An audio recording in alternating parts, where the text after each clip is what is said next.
मैं गरीब घराने में जन्म ली थी। मेरी मम्मी एक बड़े बंगले में नौकरी करती थी। मेरे पापा दुनिया में नहीं थे। मेरे पापा का मृत्यु हुए 2 साल बीत चुके थे, इसलिए मेरी मम्मी और मैं अकेले ही रहते थे। पहले जब मैं छोटी थी, मेरी मम्मी मुझे पड़ोसन के घर छोड़कर चली जाती थी।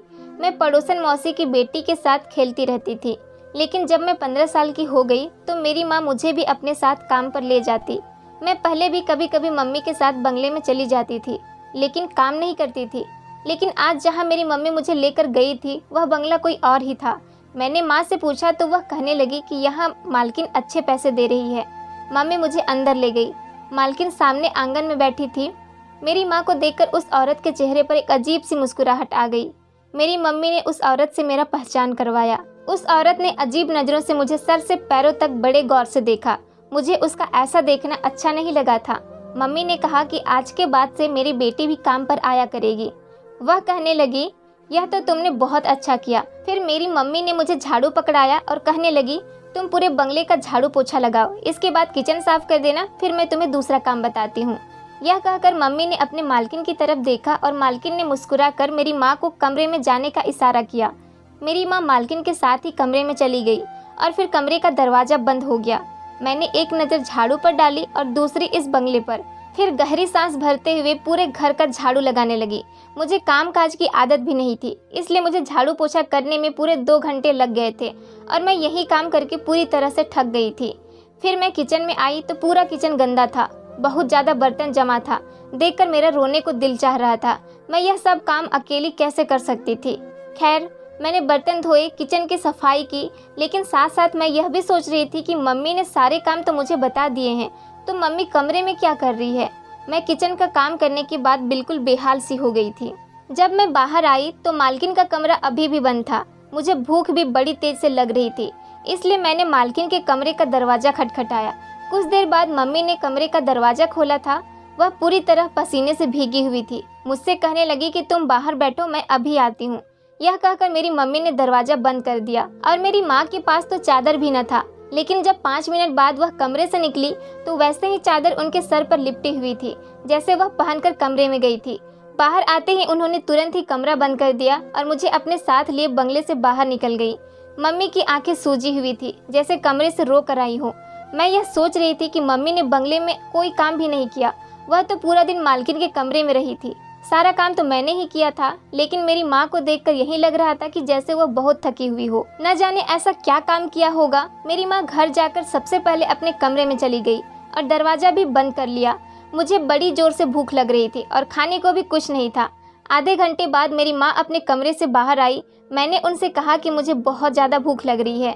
वह कहने लगी कि तुम जाकर पड़ोस से सब्जी ले आओ, मैं तुम्हारे लिए रोटियाँ बना देती हूँ। मैं पड़ोसन से सब्जी लेकर के आई और इतनी देर में मम्मी मेरे लिए रोटियां बना चुकी थी। रात को मम्मी ने मुर्गी का सालन बनाया था, जो मुझे बहुत पसंद था और मैंने खूब अच्छे से खाया। मेरी माँ ने मेरे लिए सुबह के लिए भी सालन रख लिया। कहने लगी, कल आकर पकाना नहीं पड़ेगा, मैं काम पर जाने से पहले ही रोटियां बनाकर रख दूंगी। मैंने कहा, मम्मी मैं कल तुम्हारे साथ काम पर नहीं जाऊंगी, बहुत बड़ा घर है, मैं वहाँ काम नहीं कर सकती। मेरी माँ कहने लगी कि तुम अब बड़ी हो गई हो, इसलिए अभी से काम की आदत डालो। महंगाई दिन ब दिन बढ़ती जा रही है, ऐसे में मैं अकेली घर का खर्चा नहीं उठा सकती। मम्मी की मजबूरी सुनकर मैं चुप हो गई थी, लेकिन अब तो रोज का यही काम था। मम्मी अपने मालकिन के साथ कमरे में जाती और मैं सारा काम करती। मुझे वहाँ पर गुस्सा भी आने लगा था। मैं हैरान इस बात पर होती थी कि मम्मी जब कमरे से बाहर आती तो पसीने से भीगी होती, इसकी आंखें रेड होती और थकी थकी सी होती। एक बार मैंने माँ से कह दिया कि मम्मी आप तो कोई काम नहीं करती, देखने में ऐसी थकी हुई लगती हो जैसे घर के सारे काम तुमने ही किया हो। वह कहने लगी कि मैं कौन सा आराम करती हूँ, मेरा काम तो। यह कहकर वह चुप सी हो गई। फिर एक लंबी सांस भरकर बोली, गरीबी एक बहुत बड़ी मुसीबत है, जिस घर को लग जाए उसे बर्बाद करके छोड़ती है। मैं यही सोचती कि पता नहीं मम्मी इतनी मुश्किल मुश्किल बातें कहाँ से सीखी है। मेरी माँ बहुत खूबसूरत थी, लेकिन मम्मी वो हर चीज़ मुझे खिलाती जिसकी मैं ख्वाहिश करती थी। हम लोग इस महंगाई के दौर में बकरे का गोश्त खाते थे। जब मैं मम्मी से पूछती, माँ तुम क्यों इतना महंगा गोश्त खरीद रही हो, तो वो कहने लगती, तुम भी तो मेरे साथ इतने मेहनत करके कमाने लगी हो, तुम्हें अच्छा खाने पीने की ज़रूरत है। मम्मी कभी भी खुद अच्छा खाना नहीं खाती थी। मुझे पेट भरकर भुना हुआ गोश्त खिलाती और खुद बचा हुआ खाना खाती। कभी कभी मैं सोचती थी, कैसी महंगाई है जो मेरी माँ के लिए तो है लेकिन मेरे लिए नहीं है। मेरी माँ की खूबसूरती अब फीकी पड़ने लगी थी। एक दिन जो कुछ मेरी आंखों ने देखा, मुझे अपनी आंखों पर यकीन करना मुश्किल था। मेरी माँ अक्सर अपने कमरे की अलमारी लॉक रखती थी। मुझे भी मना करती थी कि मेरी अलमारी को हाथ मत लगाना, लेकिन आज वो बहुत जल्दी में थी। मैं बड़ी हो रही थी, इसलिए मम्मी मुझसे कहने लगी कि तुम अब चादर ओढ़कर जाया करो। मैं मम्मी की अलमारी से अपने लिए चादर निकालने लगी तो वहाँ कपड़ों के नीचे से मैं एक ऐसी चीज़ देखी कि मेरा दिल धड़कना भूल गया। मेरी माँ मुझे बाहर पुकार रही थी। मैंने चादर ली और कमरे से बाहर आ गई। मम्मी आज फिर से उस मालकिन के कमरे में थी। मेरा आज काम करने का बिल्कुल भी दिल नहीं कर रहा था। मैंने सोचा कि आखिर यह मालकिन मेरी माँ को रोज अपने कमरे में क्यों ले जाती है और 3-4 घंटे मेरी माँ से क्या काम करवाती है। मैंने आज इस घर की सफाई दिल से नहीं की थी। थोड़े थोड़े ही सारे काम किए और मालकिन के दरवाजे के पास जाकर खड़ी हो गई और मैंने दाएं बाएं देखा कि शायद मुझे कोई खिड़की नजर आ जाए जिसमें मैं अंदर झांक सकूं कि मम्मी ऐसा क्या काम करती है कि इतनी थकी हुई होती है। लेकिन वहाँ कुछ न था। फिर मेरी नज़र दरवाजे की होल पर पड़ी। मैंने उस होल से झांका, लेकिन कमरे की बत्ती बंद थी। बस नाइट बल्ब जल रहा था। कमरे में हर जगह अंधेरा ही छाया हुआ था, इसलिए मुझे ठीक से कुछ भी नजर नहीं आ रहा था। बस कमरे में सामने की खिड़की नजर आ रही थी, जिसके सामने पर्दा लगाकर रोशनी को आने से रोका गया था। मुझे बिल्कुल मायूसी सी हो रही थी। मैं कई बार मम्मी से पूछ चुकी थी कि मालकिन अपने कमरे में ले जाकर क्या काम करवाती है, लेकिन मेरी माँ हर बात को टाल देती थी। लेकिन अब मैंने भी ठान ली थी कि मैं हर हाल में यह बात जानकर ही रहूंगी। मैं अभी भी उसी होल से देख रही थी कि मुझे लगा जैसे कोई मेरे पीछे खड़ा है। अभी मैं इग्नोर कर रही थी कि मालकिन के घर में तो कोई नहीं है, फिर यह कौन हो सकता है। तभी किसी ने मेरे कंधे पर हाथ रखा। मैं तो बुरी तरह से हड़बड़ा गई और सर से पीछे हटी। मेरा दिल ऐसा हो गया था कि धड़कना ही भूल गया हो। जब मैंने अपने पीछे पलट कर देखा तो सामने खड़ा नौजवान सा लड़का मुझे ही घूर रहा था। मैं बुरी तरह से डर गई थी। मुझे यहाँ काम करते 1 महीना हो चुका था, लेकिन मैंने अब तक किसी नौजवान को यहाँ आते जाते नहीं देखा था। उस लड़के के हाथ में एक बैग था। वह मुझे तिरछी नजरों से देखकर बोला, ए लड़की, मेरी माँ के कमरे में क्यों ताकाझाकी कर रही है। मुझे तो ऐसा लगा जैसे मेरी आवाज ही गले में कहीं फंस गई हो। मैंने उल्टा सीधा बोलना शुरू कर दिया, कुछ नहीं, मैं वह मेरी मम्मी। मुझे तो समझ नहीं आ रही थी कि मैं क्या जवाब दूं। मैं भी चुप हो गई। वह कहने लगा, चोर हो। मैं जल्दी से बोली, बिल्कुल नहीं। मेरे जवाब से मुझे एक नज़र सर से पैर तक देखा और फिर बोला, कौन हो तुम। मैंने कहा, मैं अपनी मम्मी की बेटी हूँ। मेरा दिमाग काम नहीं कर रहा था। मुझे नहीं पता था कि मैं क्या जवाब दे रही हूँ। वह मेरे जवाब पर मुस्कुराने लगा, कहने लगा, सब अपनी मम्मी की बेटियां और बेटे होते हैं। मैं भी अपनी मम्मी का बेटा हूँ, लेकिन तुम यह बताओ कि इसके अलावे क्या हो। मैंने कहा कि मैं इस घर की नौकरानी की बेटी हूँ, यहाँ काम करती हूँ। न जाने क्यों मैं बदहवास थी। मेरी बात सुनकर अपने बैग एक तरफ रखा और मेरे सामने सोफे पर बैठ गया और अपने पाँव सामने रखी शीशे की टेबल पर रख दिए। फिर मुझे इशारे से अपने पास बुलाने लगा। कहने लगा, ए लड़की, आ जाओ, मेरे जूते उतारो। यह सुनकर मुझे हैरानी हुआ था। मैं एक नौकरानी की बेटी तो थी, लेकिन ऐसा काम कभी भी नहीं कर सकती थी। मैंने साफ इनकार कर दिया, मैं ऐसा काम नहीं करती। मेरी बात सुनकर वह बोला, अच्छा, माँ के कमरे में ताकाझाकी करती हो और काम नहीं करती। बात सुनो मेरी, अगर मैंने तुम्हारी हरकत अपनी माँ को बता दी तो वह तुम्हें अभी के अभी नौकरी से निकाल देगी। यह सुनकर तो मेरे होश उड़ने लगे थे। मैंने कहा, आप ऐसा कुछ मत कहना, मेरी मम्मी मुझे बहुत मारेगी। मेरी बात सुनकर वह मुझसे कुछ नहीं बोला, बस अपने पैरों में पहने जूते की तरफ इशारे करने लगा। मैं बेबसी से इनके पास पहुंची थी। वो एक 17-18 साल का लड़का था। शक्ल भी उस मालकिन से ही मिलती थी, लेकिन था बहुत घमंडी किस्म का। मैं उसके पास रखी शीशे की टेबल के पास बैठ गई और उसके जूते उतारने लगी। मैंने जब उसके जूते उतारकर एक तरफ रख दी, वह मुझसे एक गिलास पानी मांगने लगा। मैं किचन में आ गई। पहले अपने हाथ अच्छी तरह से धोए, फिर उस लड़के को पानी दिया। इतने में कमरे का दरवाजा खुल चुका था। वह मालकिन अपने बेटे को देखकर बेहद खुश थी। वह हॉस्टल में रहता था, यहाँ कुछ दिनों की छुट्टी बिताने आया था। मेरी माँ अभी थकी थकी पसीने से भीगी हुई थी। वो लड़का शायद मेरी माँ को जानता था। इन्हें देखकर नमस्ते करने लगा। मेरी माँ ने भी इसे नमस्ते का जवाब दिया और फिर मम्मी ने वापसी की इजाज़त मांगी और मुझे अपने साथ लिए वह उस बंगले से बाहर निकल गई। अगले दिन जब मम्मी के साथ काम पर गई तो वह लड़का नाश्ता कर रहा था। मेरी माँ फिर से मालकिन के कमरे में जा चुकी थी। मैं बंगले की सफाई करने लगी। वह लड़का एकदम मुझे ही देखे जा रहा था। मैंने भी खूबसूरती अपनी माँ जैसी ही पाई थी। मेरी उम्र 15 साल थी। मैं जब उस लड़के के कमरे में सफाई के लिए गई तो वह मेरे पीछे कमरे में आ गया। मुझे हैरत उस वक्त हुई जब उसने कमरे का दरवाज़ा बंद किया था। मेरा दिल डर के मारे कांप कर रह गया था। वह मुझे बड़ी अजीब नज़रों से देख रहा था। मेरे पास आ गया। मैं फौरन से पीछे हटी और कमरे के दरवाजे की तरफ बढ़ने लगी, लेकिन इससे पहले वह उस दरवाजे के पास पहुंच गया। मेरी जान ही निकल गई थी जब उसने कमरे के दरवाजे की कुंडी लगा दी और अपने कदम मेरी तरफ बढ़ाने लगा। कहने लगा, कल तुम उस कमरे में झांक कर क्या देखने की कोशिश कर रही थी? एक एक कदम मेरी तरफ बढ़ाते हुए पूछ रहा था।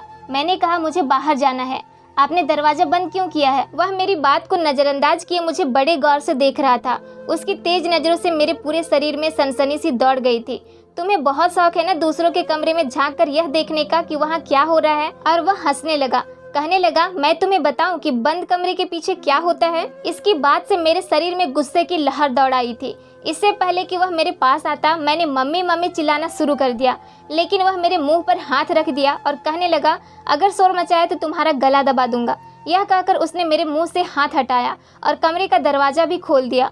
मैं कमरे से बाहर निकल गई। उस लड़के ने अपने कमरे का दरवाजा तेजी से बंद कर लिया। मैं इस तरह परेशान थी कि रोने लगी थी। मैं सोच चुकी थी कि अब मैं यहाँ काम करने नहीं आऊंगी। मैंने बाकी का काम रोते हुए किया था। मम्मी जैसे ही मालकिन के कमरे से बाहर निकली, मुझे रोता हुआ देखकर बहुत परेशान हो गई। मुझसे रोने की वजह पूछने लगी। मैं उस वक्त मालकिन के सामने कुछ नहीं बोली। मैंने कहा, मेरे सर में बहुत दर्द हो रहा है। मैं पूरे रास्ते में रोती रही। मेरी मम्मी मुझे घर आने की बजाय डॉक्टर की क्लिनिक ले जाने लगी, लेकिन मैंने मना कर दिया। घर जाकर मैं मम्मी के साथ लगकर फूट फूट कर रोने लगी और उस लड़के की बातें भी बता दी। मेरी माँ बहुत ज़्यादा परेशान हो गई थी। मैंने कहा, मम्मी मुझे उस बंगले में काम करने नहीं जाना है। मेरी माँ ने मुझे चुप करवाया और कहा, कल से वह अकेले ही जाया करेगी। अगले दिन मैं घर पर ही रही थी, लेकिन उस दिन जब मम्मी घर पर आई तो उसका चेहरा रेड हो गया था। वह बहुत ज़्यादा थकी थी। आते ही बिछी चरपाई पर लेट गई। जब मैंने मम्मी को छू कर देखा तो वह बुखार से तड़प रही थी। मैंने जल्दी से मम्मी को पानी पिलाया और खाना खिलाया। घर पर रखी बुखार की दवाई भी दी।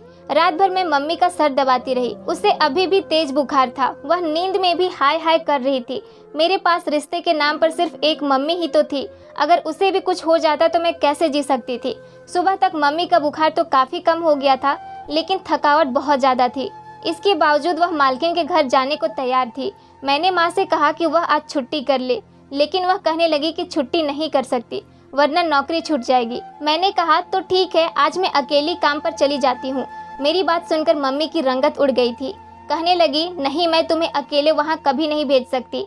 इस बार मम्मी के साथ मैं भी उस बंगले में चली गई, लेकिन मेरी माँ की तबीयत ठीक न थी। वहाँ पहुँचकर वह बिल्कुल बेहाल सी हो चुकी थी। मैंने उनसे कहा कि वह एक जगह बैठ जाए, मैं सारे काम खुद ही कर लूंगी। वह जमीन के एक कोने में बैठ गई। उस मालकिन का बेटा आज मुझे कहीं भी नजर नहीं आया था। शायद वह वापस हॉस्टल जा चुका था। मैंने पूरे घर की सफाई की। मम्मी एक कोने में बेहाल सी लेटी थी। जब सारे काम खत्म हो गए तो वह मालकिन कहने लगी कि तुम्हारी माँ तो बीमार है, इसके हिस्से का काम कौन करेगा? यह सुनकर मुझे उस मालकिन पर गुस्सा आने लगा, अफसोस भी होने लगा। मैंने कहा, मेरी माँ बीमार है। वह कहने लगी, मैं कुछ नहीं जानती, मुझे अपना काम पूरा करवाना है। तुम्हारी माँ से नहीं होता है तो तुम करो। मैंने हामी भर ली। राज तो मुझे भी जानना थी कि वह मालकिन घंटों मेरी माँ से क्या काम करवाती है, जो मेरी माँ की अलमारी में हजारों के नोट पड़े रहते हैं। लेकिन जैसे ही मैं मालकिन के कमरे में जाने लगी, मेरी माँ मुझ पर चिल्लाने लगी। कहने लगी कि तुम अंदर नहीं जाओगी। शायद मेरी मम्मी पास में ही थी, इसलिए मेरी और मालकिन के बीच की बातें सुन ली थी, इसलिए इतनी तेज बुखार में भी बोल पड़ी थी। बहुत मुश्किल से वह उठी और मुझे लेकर बाहर आ गई। शाम को मैं अपनी मम्मी को डॉक्टर के पास ले गई। अगले दिन मेरी मम्मी गहरे नींद में सो रही थी। मैं चुपके से घर से बाहर निकल गई। अब तो मैं सोच में पड़ गई थी कि मुझे भी मालूम हो कि दरवाजे के पीछे का क्या राज है। मैं इस बार अकेली बंगले में चली गई। वह मालकिन मुझे देखकर मेरी माँ के बारे में पूछने लगी। मैंने कहा कि उनकी तबीयत ठीक नहीं है। पहले तो उस मालकिन ने मुझसे सारे घर का काम करवाया और फिर उसके बाद कहने लगी कि मैं वह काम करूं जो मेरी माँ करती थी। वह मुझे बोली डबल पैसे देगी जितना मेरी माँ को देती थी। मैं उसकी बात मान गई। उस वक्त मुझे पैसा नहीं चाहिए था, बस यह जानने में दिलचस्पी थी कि वह मेरी माँ से क्या काम करवाती है कि जब कमरे से बाहर आती है तो थकी थकी होती है। मैं जब उस मालकिन के कमरे में गई, पूरे कमरे में अंधेरा छाया हुआ था। उस मालकिन ने एक नाइट बल्ब ऑन किया और खुद वॉशरूम में चली गई। मैं धड़कते दिल के साथ उस कमरे के बेड पर बैठ गई। कुछ देर बाद जब वह मालकिन वॉशरूम से बाहर आई तो उसने रात का कपड़ा पहन रखा था। मुझे देखकर हैरत हुई। जब उस मालकिन ने कमरे की कुंडी लगाई तो मेरे होश उड़ गए थे। मैं समझ नहीं पा रही थी कि वह मुझसे क्या काम करवाना चाहती है। मैं खड़ी हो गई, लेकिन इतनी देर वो मेरे पास पहुंच चुकी थी। फिर उसने मेरे हाथ में जैतून के तेल की शीशी पकड़ा दी। कहने लगी कि मैं इसका मसाज करूं, और बिना रुके मुझे उसका मसाज करना था। वह एक मोटी सी औरत थी और उसके शरीर में दर्द की शिकायत रहती थी। वह हर रोज मेरी माँ से 3-4 घंटे लगातार मालिश करवाती थी। मेरी माँ थकान से बेहाल हो जाती थी और कभी कभी थकन से रोने लगती थी कि गरीबी भी इंसान को किस कदर थका कर रख देती है। लगातार 2 घंटे इस औरत का मसाज करने के बाद मैं आज खुद पसीने से भीग चुकी थी। उस औरत ने अपने पर्स से मुझे 2000 निकाल कर दिए। कहने लगी, यह बीमारी मेरी बहुत बड़ी मजबूरी बन गया है।